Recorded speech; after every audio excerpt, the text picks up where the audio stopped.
Assalamualaikum warahmatullahi wabarakatuh. Perkenalkan, nama saya Amelia Asmaul Windasari, semester 4 Manajemen Pemasaran.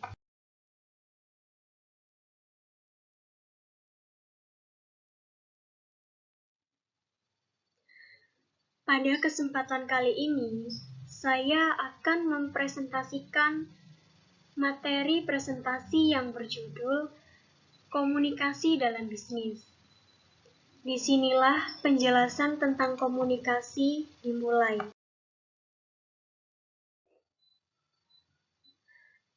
Sejarah komunikasi.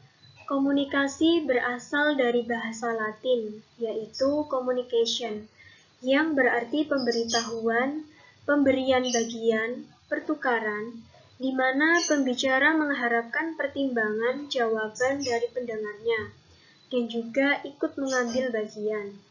Kata sifatnya komunis, yaitu yang berarti sama. Secara sederhana, komunikasi dapat terjadi apabila adanya kesamaan di antara penyampaian pesan dan orang yang menerima pesan. Oleh sebab itu, komunikasi tergantung pada kemampuan untuk dapat memahami.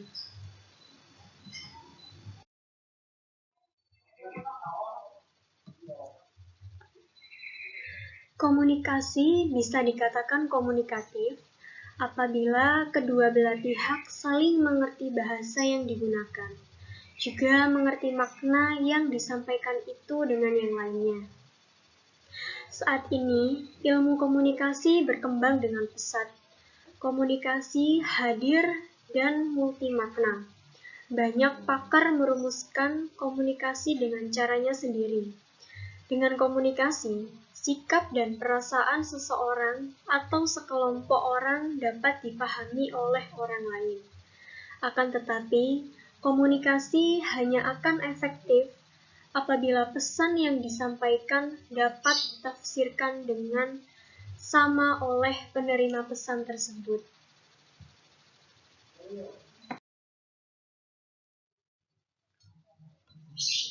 Komunikasi secara sederhana ada 3.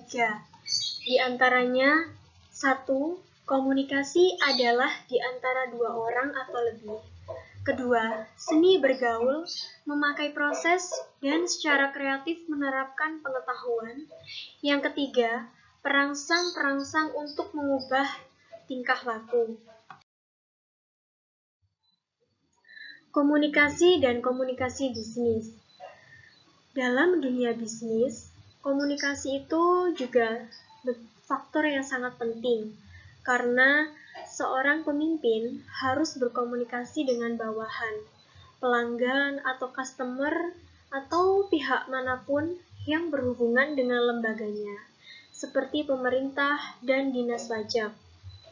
Kemampuan berkomunikasi jelas merupakan suatu hal mendasar yang harus dimiliki oleh semua pelaku bisnis. Jika kita sebagai komunikator, kita harus memiliki kemampuan untuk menyampaikan dan menerima suatu pesan.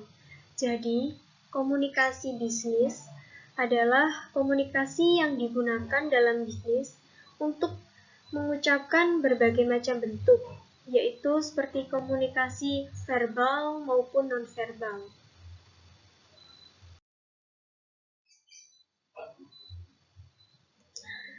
Dan dalam dunia industri komunikasi, transformasi ini ditandai dengan meleburnya batas antara berbagai jenis media massa konvensional, seperti koran, majalah, radio, televisi, dan film.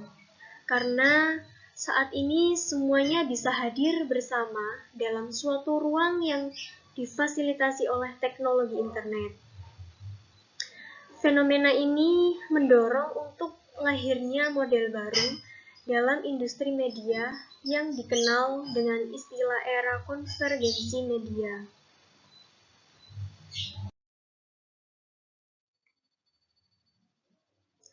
Komunikasi juga dapat menggunakan gerakan-gerakan badan menunjukkan sikap tertentu, misalnya seperti tersenyum, menggelengkan kepala, mengangkat bahu.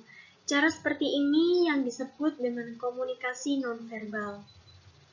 Dapat disimpulkan bahwa komunikasi yaitu bagian terpenting dalam suatu negosiasi. Atau dapat dikatakan bahwa negosiator adalah seorang komunikator.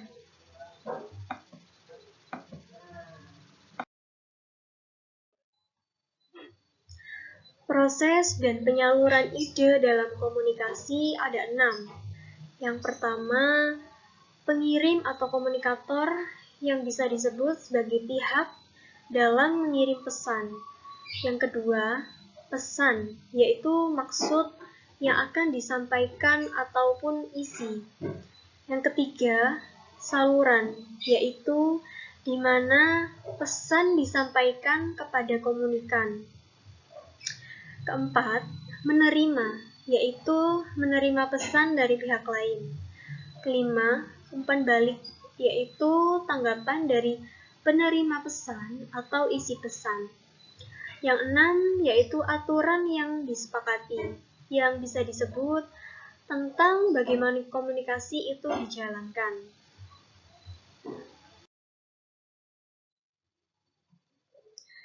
Unsur komunikasi harus ada dalam komunikasi agar berjalan dengan baik. Dengan adanya unsur komunikasi, dapat mempermudah penerimaan suatu informasi dari komunikator ke komunikan. Di dalam bisnis juga seperti itu, agar tujuan dapat tercapai. Strategi komunikasi bisnis. Strategi bisnis diperlukan ketika seseorang ingin membangun peluang usaha. Tanpa adanya strategi bisnis yang matang dan rencana akan sulit, bisnis tersebut akan tidak berkembang. Karena strategi itu sangat penting untuk menentukan kesuksesan organisasi. Sehingga inilah yang menjadi alasan mempelajari strategi menjadi amat bermanfaat dan menjanjikan. Strategi komunikasi yaitu tahapan atau aktivitas atau bisa disebut tindakan komunikasi tertentu yang berbasis pada pengimplementasian tujuan komunikasi. Strategi komunikasi diartikan sebagai kolaborasi terbaik dari semua elemen komunikasi seperti komunikator, pesan, serta efek yang dirancang untuk mencapai tujuan komunikasi.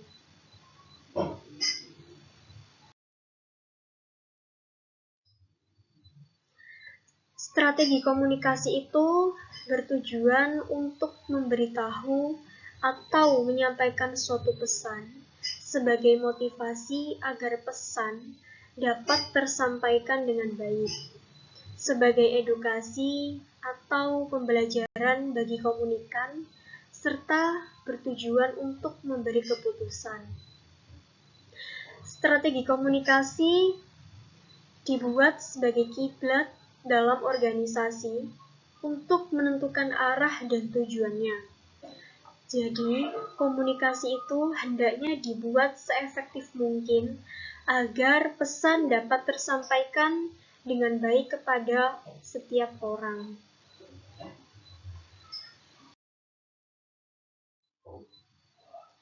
Tujuan dari strategi komunikasi.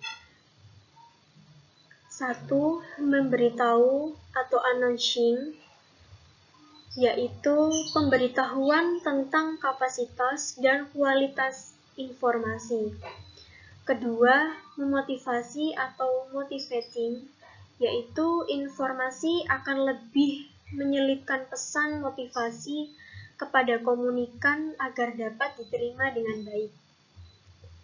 Ketiga, mendidik atau educating, yaitu suatu pesan yang mengandung edukasi atau pembelajaran bagi komunikan atau dapat disebut juga strategi of educating. 4. Menyebar informasi, yaitu penyebarluasan informasi. kepada masyarakat atau audiens yang menjadi saran.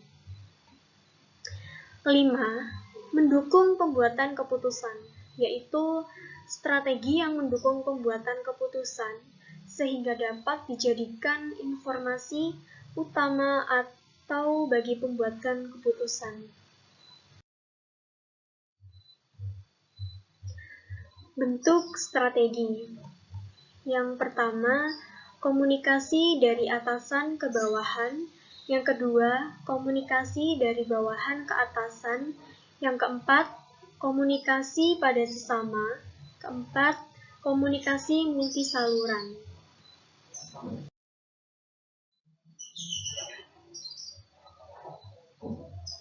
Sebagai komunikator yang menyampaikan pesan kepada banyak orang, tentunya juga harus pandai dalam bernegosiasi dan menyampaikan pemikiran yang inovatif, sehingga penyampaian informasi tidak akan membosankan.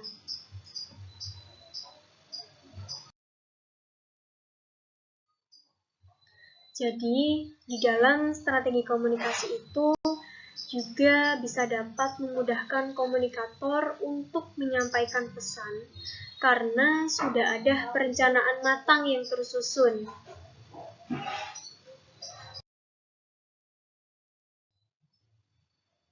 Pola komunikasi, yaitu identik dengan proses komunikasi, karena pola komunikasi itu bagian dari proses komunikasi. Jadi, secara umum, pola komunikasi itu dapat dibedakan ke dalam dua, yaitu saluran komunikasi formal dan saluran komunikasi non-formal.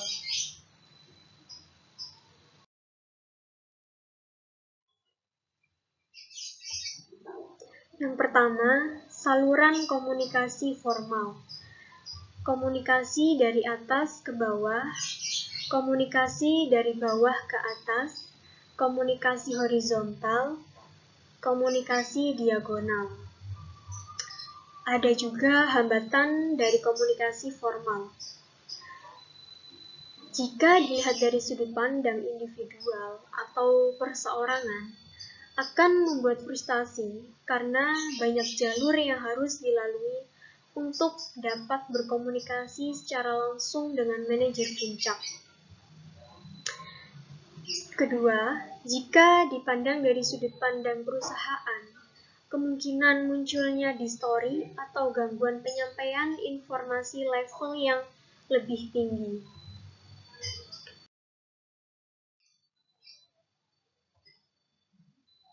Kedua, saluran komunikasi informal, yaitu saluran informal ini lebih berorientasi kepada hubungan antar pribadi.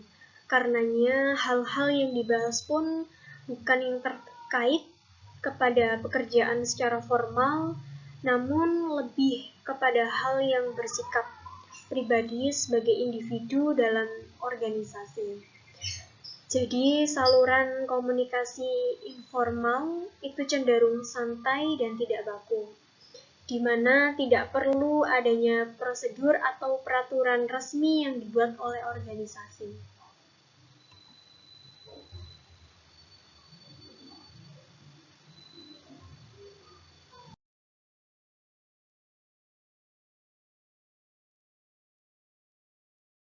Sekian dan terima kasih penjelasan materi dari saya yang berjudul Komunikasi dalam Bisnis.